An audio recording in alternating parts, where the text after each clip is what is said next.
अगले दिन bright blue sky के नीचे लॉन्ग डार्क हेयर और ग्लासेस वाली एक यंग वुमन एक सूटकेस खींचते हुए अपार्टमेंट बिल्डिंग की तरफ बढ़ी। उसने अपना फोन चेक किया, कंफर्म करने के लिए कि मैप उसे करेक्ट डेस्टिनेशन पर लाया है। बिल्डिंग की ओर देखते हुए उसने खुद से कहा कि यही प्लेस होगी। रेडी थी फाइनली उस कजन से मिलने के लिए जिसे वह मुश्किल से याद करती थी। जैसे ही लिन यी अपार्टमेंट बिल्डिंग के बाहर खड़ी थी, फैंग यी एक बैग लेकर बाहर आया। उसने आवाज देकर पूछा क्या वह उसका कजन है। वह रुका सरप्राइज होकर और पूछा क्या वह लिन यी है, कंफर्म करने के लिए। हालांकि उसने मन में माना कि वह उसे बिल्कुल नहीं पहचान पा रहा था। एक ऑकवर्ड साइलेंस कुछ पल के लिए उनके बीच रही। बाद में अपार्टमेंट के अंदर वे काउच पर बैठकर पोलाइट कॉन्वर्सेशन करने लगे। फैंग यी ने पूछा क्या वह सिटी में समर कैंप के लिए आए हैं, जिसे उसने कंफर्म किया। उसने कहा अगर उसे किसी भी चीज की जरूरत हो तो बता दे, और उसने उसे थैंक्स कहा। छोटी सी चैट के बाद उसने उसे उसके रूम की दी जो उसके रूम के सामने था, और अपने रूम में चला गया। जब उसने उसे जाते देखा तो उसने राहत महसूस की, सोचते हुए कि उसका cousin easy to get along है और उसके मैटर्स में दखल नहीं देगा। लेकिन फैंग यी क्लूलेस नहीं था। जिस मोमेंट वह बैठी उसने उसकी तरफ से एक फेंट लेकिन स्ट्रेंज स्पिरिचुअल ऑरा फील की थी। उसने सोचा क्या उसकी सेंसेस गलत है या वह अपनी पावर छुपाने में अच्छी नहीं है। उसने तुरंत सस्पेक्ट किया कि वह भी पायनियर है। जो ऑरा उसने फील किया वह फेंट लेकिन क्लियर था, और उसने समझ लिया कि समर कैंप की स्टोरी शायद कवर है उसके असली रीजन को हाइड करने के लिए। इस बीच अपने रूम में लिन यी फोन पर थी। फैंग यी के सस्पिशन को कंफर्म करते हुए उसने अपने pioneer group martial arts vanguard team को मैसेज किया कि उसका कजन अच्छा है और इंटरफियर नहीं करेगा। चैट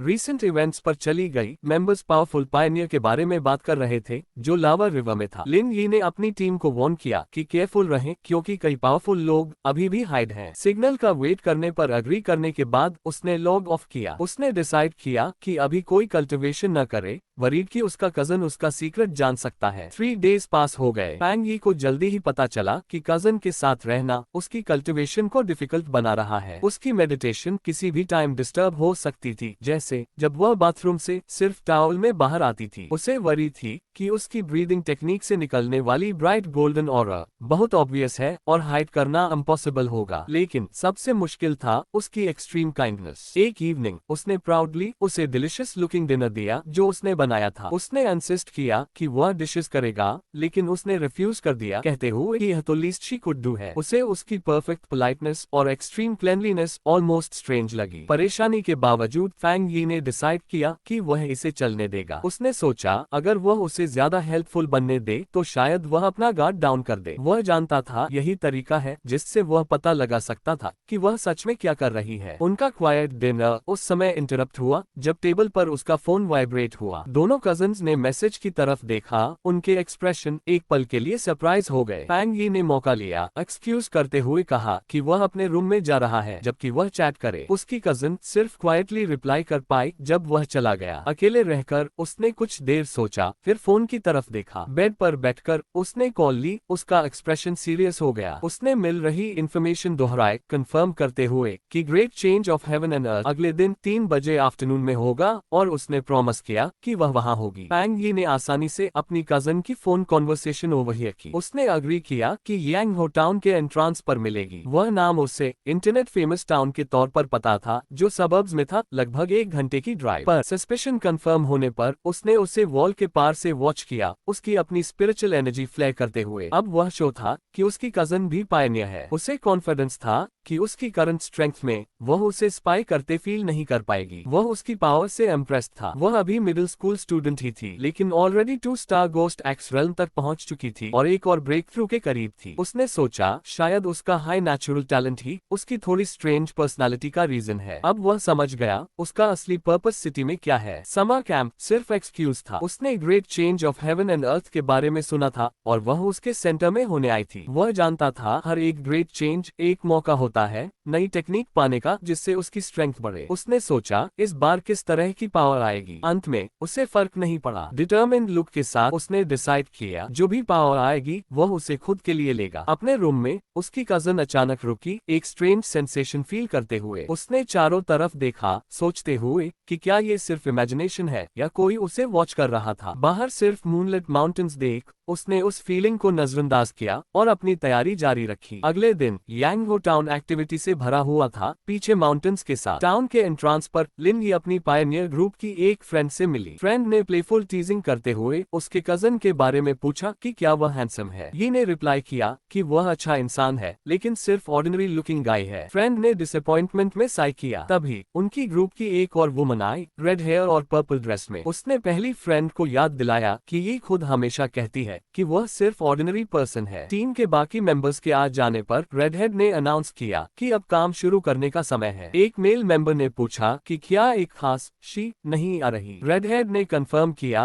कि बस वे 6 लोग होंगे और मिसिंग मेंबर हमेशा मिस्टीरियस रहती है। उन्हें पता नहीं था कि फैंगी पास के कैफे बालकनी से देख रहा था। उसकी स्क्वाड उसके पास थी। उसने नोट किया कि उसकी कजन की स्क्वाड काफी लो की लग रही है। वह उनकी स्ट्रेंथ सेंस कर सकता था। सबसे वीक मेंबर भी 2 स्टार गोस्ट एक्स लेवल पर था और जिसने बात की थी वह 3 स्टार था। उसने ये भी सुना कि उनकी टीम नॉर्मली स्ट्रॉन्गर होती है लेकिन एक पावरफुल मेंबर अक्सर एब्सेंट रहती है। देखते हुए उसका ध्यान टाउन को देखती माउंटेन्स की तरफ गया। उसकी आईज एंटिसिपेशन में नैरो हुई, सेंसिंग की यही असली इवेंट होने वाला है। High in the mountains great change of heaven and earth finally हुआ। क्लाउड से एक जायंट ग्रीन वाइन नीचे आया जैसे फेरी तले का बीनस्टॉक। ये स्ट्रेंज इवेंट रैंडमली आता था और डिस्ट्रक्टिव नहीं था, लेकिन पायनियर्स के लिए यह उनके वर्ल्ड के चेंजेस को समझने की था। मिस्टी माउंटेन्स के अंदर लिन ये और उसकी स्क्वाड ने वह इनक्रेडिबल साइट देखा। रेड हेड लीडर ओ में ऊपर देख रही थी, कंफर्म करते हुए कि यही वह चीज है जिसे वे ढूंढ रहे थे। ग्रुप डिसबिलीफ में खड़ा था मैसिव पल्सिंग वाइन के सामने, लेकिन और जल्दी ही फियर में बदल गया। ग्रुप की एडवेंचरस फ्रेंड अचानक पेल हो गई और बाकी को आगे न बढ़ने को कहा। वह ड्रेड में ट्रेम्बलिंग कर रही थी। उसने समझाया कि वाइन को सामने से देखना उसे टेरिबल फीलिंग दे रहा है। लीडर ने पूछा क्या उन्होंने पायनियर फोरम्स पर रूमर्स देखे हैं। फ्रेंड का डर एक डार्क स्टोरी से था। उसने कहा कि वह पायनियर्स को जानती है जो पिछली बार वाइन आने पर उसे टच करने गए थे। वे पावरफुल थे, उससे बहुत स्ट्रॉन्गर। फिर भी सबका हॉरेबल एंड हुआ। उसने बताया कि वहां आने के बाद वे सब बेरिड हो गए। उनके स्केलेटन्स अब डार्क वर्जन वाइन की ट्विस्टेड रूट्स में हैं। टेरर में ओवरकम होकर उसने पैनिक में अपना सिर पकड़ लिया। उसने कन्फेस किया कि उसे लग रहा है कि उनका भी वही एंड होगा। जैसे ही वह बोल रही थी, ग्रुप के आसपास की रियलिटी बदल गई। वे माउंटेन पाथ पर नहीं थे, बल्कि एक terrifying pulsating flashy red cavern में फंसे थे। ग्राउंड ऑर्गेनिक टेंड्रल्स का ग्रोस मास था। यह उनकी डेथ का विजन था, सिर्फ एक स्कैरी प्रेमोनिशन। वापस मिस्टी माउंटेन पाथ पर एडवेंचरस फ्रेंड जो ऑनलाइन रोमांस में स्कैम्ड हुई थी, अभी भी शेकन थी। उसने एडमिट किया कि पहले वह पायनियर रिस्क लेने के लिए रेडी थी, या तो रिच लौटने के लिए या मरने के लिए, लेकिन वाइन देखते ही उसे ओवरवेलमिंग फियर महसूस हुआ। उसका गट कह रहा था कि यह एक नया unknown powerful high level monster है, एक म्यूटेशन जिसे वह हैंडल नहीं कर सकती। टीयर्स में उसने कहा कि वह यहाँ मरने के लिए रेडी नहीं है और वापस जाना चाहती है। रेड हेड लीडर और लिन यी ने अपनी अपसेट टीममेट को अंडरस्टैंडिंग से देखा। उन्होंने कंफर्म किया कि वाइन से उन्होंने भी वही हैवी फीलिंग महसूस की। लिन यी ने समझाया कि यह फीलिंग वुड टाइप वाइन में कंप्लीट एम्प्टीनेस जैसी थी, जैसे समय ने सारी लाइफ निगल ली हो और सिर्फ एक एम्प्टी शेल छोड़ा हो। यही रीजन था कि वे सब इतने स्कैर्ड थे। ग्रुप ने एक स्कैरी कंक्लूजन निकाला। वाइन उनकी लाइफ फोर्स खाने की कोशिश कर रहा था। जब फियरफुल फ्रेंड पैनिक करने वाली थी, लिन यी ने उसका हाथ पकड़ लिया। उसके चेहरे पर फियर्स डिटर्मिनेशन थी। उसने डिक्लेयर किया कि यह मार्शल पायनियर का पाथ है, एक पाथ जिसमें ऐसे डेंजर्स को डायरेक्टली फेस करना पड़ता है। ग्रुप को देखे बिना फैंग यी पास की क्लिफ से देख रहा था। वह भी जायंट वाइन से आ रही सफोकेटिंग डेथ एनर्जी फील कर सकता था। उसे एडमिट करना पड़ा कि दुनिया के सभी मॉन्स्टर्स में प्योर डार्क एट्रीब्यूट को छोड़कर वाइन ने उसे सबसे वर्स्ट फीलिंग दी। उसने मान लिया कि यह स्मॉल स्क्वाड सच में गट्सी है, जो इतने डेंजरस जगह कल्टिवेशन सोच भी रही है। उसने मॉन्स्टर को और क्लोजली एनालाइज किया। हालांकि यह प्लांट था जो लाइफ का सिंबल है, लेकिन यह पूरी तरह लाइफलेस था। यह असल में जिंदा नहीं था, बल्कि डेड थिंग था जो लिविंग का नाटक कर रहा था बिना किसी स्पिरिचुअल एनर्जी के। वह देख सकता था कि यह अपने पास्ट विक्टिम्स के ब्लड और बॉडी से स्टेन्ड था। स्क्वाड में वापस लिन यी ने चार्ज लिया। वह क्लिफ एज पर खड़ी हुई अपनी टीम से नए पर्पस के साथ बात करते हुए उसने कहा कि उनके पास ज्यादा टाइम नहीं है। डेंजर जानते हुए हुए उसने नया प्लान सजेस्ट किया। वे एरिया की एनर्जी को केयरफुली सेंस करेंगे, मॉन्स्टर को बिना ज्यादा करीब जाए ऑब्जर्व करेंगे। अपने प्लान में कॉन्फिडेंट लिन यी को यकीन था कि दूर से एनर्जी सेंस करके उनकी टीम सेफ रहेगी। उसने ट्री के ऊपर एक स्पॉट चुना और मेडिटेट करने लगी, अपने चारों ओर ब्लू स्पिरिचुअल एनर्जी की प्रोटेक्टिव बबल बनाते हुए। दूर क्लिफ टॉप से फैंग यी उन्हें देख रहा था। वह उनकी कॉशन से इम्प्रेस था, नोटिंग कि उन्होंने एक ऐसा डिस्टेंस चुना है जो सेफ भी है और कल्टिवेटिंग के लिए परफेक्ट भी। उसने अपनी टॉप स्टूडेंट कजन को क्रेडिट दिया कि उसने सही रेंज फिगर आउट की, जो न ज्यादा रेकलेस थी न ही टिमिड। जैसे जैसे यी की कल्टिवेशन और मजबूत होती गई, उसके आसपास की स्पिरिचुअल एनर्जी तेजी से सर्च करने लगी। फॉन्ग यी ने हैरानी से देखा, उसे एहसास हुआ कि वह 3 स्टार गोस्ट एक्स रेल्म में ब्रेक थ्रू करने वाली है। वह सच में इम्प्रेस्ड था। उसकी कजन वाकई में टैलेंटेड थी। एक तेज नीली रोशनी की चमक के साथ उसने सफलतापूर्वक ब्रेक थ्रू कर लिया। उसके टीममेट्स ने ऑ में देखा, हैरान थे कि वह इतनी जल्दी इतनी हाई लेवल की पावर तक पहुंच गई थी। लेकिन उसके ब्रेक थ्रू से हुई इस बड़ी एनर्जी डिस्टर्बेंस को अनदेखा नहीं किया गया। जंगल के भीतर जायंट वाइन की सोई हुई जड़ें मरोड़ने लगी और एक डरावनी हरी रोशनी से चमकने लगी। पायनियर्स ने जमीन को हिलते महसूस किया और एक आदमी ने डर से पीछे देखा। पूरी ग्रुप में पैनिक फैल गया क्योंकि मॉन्स्ट्रस वाइन सीधा उनकी ओर बढ़ने लगा। उसके टेंड्रल्स जमीन से फटकर बाहर निकल रहे थे। टीम का लीडर शॉक था कि यह क्रिएचर इतनी दूर से उन्हें सेंस कैसे कर सकता है। वाइन का अटैक तेज और ब्रूटल था। खतरनाक हरे टेंड्रल्स जमीन से ऊपर उठे और 2 मेल पायनियर्स को फंसा लिया। बाकी स्क्वाड डर के मारे इधर उधर भाग गई, जबकि उनके दोस्त चिल्लाकर उन्हें भागने को कह रहे थे, वार्निंग दे रहे थे कि अगर अभी नहीं भागे तो वे सब यहीं मर जाएंगे। टीम का लीडर तुरंत समझ गया कि यह डिजास्टर किस वजह से हुआ। ये के ब्रेक थ्रू ने बहुत ज्यादा डिस्टर्बेंस पैदा कर दी थी, जिससे मॉन्स्टर का ध्यान आकर्षित हो गया था। जैसे ही उसने वार्निंग दी, डार्क ग्रीन टेंड्रल्स ये के प्रोटेक्टिव बबल को लपेटने लगे, जो अभी भी उसे तब तक शील्ड कर रहा था जब तक वह कमजोर थी। ब्रेक थ्रू के बाद लीडर जानता था कि वे पकड़े नहीं जा सकते। एक बार अगर वाइन ने उन्हें लपेट लिया तो उसकी डेथली ऑरा उन्हें तुरंत खा जाएगी। भारी दबाव के तहत यी की एनर्जी शील्ड में दरारें आने लगी। केओस मच गया क्योंकि रेड हेड लीडर ने अपनी घबराई हुई दोस्त को सुरक्षा की ओर खींचने की कोशिश की। दोस्त चीखते हुए कह रही थी कि वे यी को पीछे छोड़कर नहीं जा सकते, लेकिन लीडर ने बेबस होकर जवाब दिया, पूछते हुए कि वह आखिर करे तो क्या करे। उसने गुस्से में कहा कि क्या वह अपनी कीमती स्पिरिचुअल एनर्जी यी की रक्षा में लगा दे, बेसिकली खुद मर जाए ताकि उसकी टीममेट लेवल अप कर सके। केओस के बीच रेड हेड लीडर ने अपने एक मेल टीममेट को शांत करने की कोशिश की, जो आयु कर रहा था कि उन्हें लिन यी को छोड़कर अपनी जान बचानी चाहिए। उसने ठंडे लहजे में कहा कि लाइफ और डेथ तो किस्मत पर निर्भर है और अगर वे अभी नहीं गए तो सब उसी के साथ मर जाएंगे। उसने उसे याद दिलाया कि वे सब बस यूं ही मिले थे और वह जरूरत से ज्यादा इमोशनल हो रही थी। लेकिन ये ठंडी प्रैक्टिकल सोच लीडर को और गुस्सा दिला गई। उसने उसे धक्का देकर हटाया, चिल्लाते हुए कहा कि वह अपनी टीममेट को नहीं छोड़ेगी, चाहे बाकी सबके खिलाफ ही क्यों न जाना पड़े। चट्टान के ऊपर से फैंग यी ये दृश्य देख रहा था। वह जानता था कि उसकी कजन, जो अभी बस एक स्टूडेंट थी, शायद इस बात से अनजान थी कि वह कितने खतरे में है, क्योंकि वह अभी भी अपनी मेडिटेटिव स्टेट में कमजोर थी। वाइन की पावर बेहद जबरदस्त थी और उसे यकीन नहीं था कि अपनी वर्तमान स्ट्रेंथ से वह उसे बचा भी पाएगा या नहीं। लेकिन वह जानता था कि उसे जल्दी एक्ट करना होगा, क्योंकि टेंड्रल्स पहले ही उसकी प्रोटेक्टिव बैरियर को क्रश करना शुरू कर चुके थे। उसने मुट्ठी भींची और उसके चारों ओर गोल्डन और फ्लेयर हुआ। उसने अपनी आंच से वादा किया था कि वह उसका ख्याल रखेगा और वादा किया तो निभाना होगा। रेड हेड लीडर हरकत में आ गई। वह पकड़ने वाली वाइन्स के बीच से छलांग लगाकर ये तक पहुंची। उसने टेंड्रल पर एक जोरदार किक मारी, जिसकी ताकत से वह टूट गया, लेकिन उसकी जीत ज्यादा देर तक नहीं रही। दर्जनों और वाइन्स बाहर निकले,